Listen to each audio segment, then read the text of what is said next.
everyone, and this is your host, Charot. Good morning guys. Ayan, kape-kape muna guys. And nanghilamos na ba ang lahat? Ayan, again, happy Saturday morning guys. What a nice view.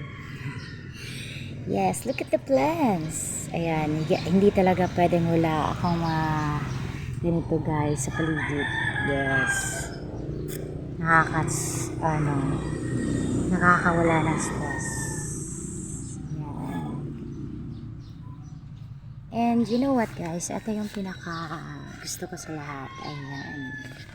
Kasi nung makakaano kung anong bulaklak ito guys.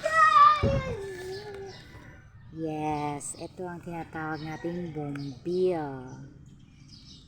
In Cebuano, this is locally known as bougainvillea. But it is commonly called bougainvillea. Ayan.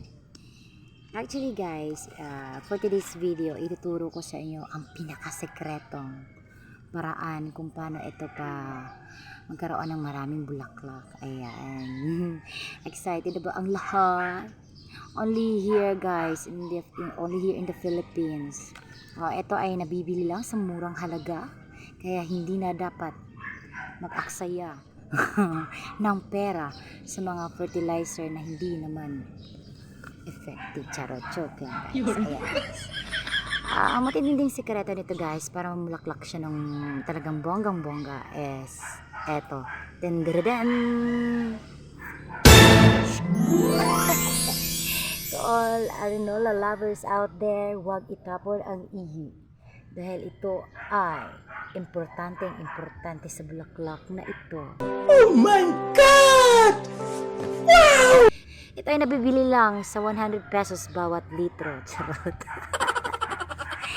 Ayan guys, this is what we commonly known as bougainvillea. It is a thorny ornamental vine, belong to four o'clock family, Nectaginaceae. Ano daw? Ayan. So, alam niyo na guys, huwag niyong itapon ang ihi dahil ito ang solusyon para mamulaklak ng madami. And for more info guys about this plant, may mga benefits din pala ito, no? Ang sabi ni Google, charot.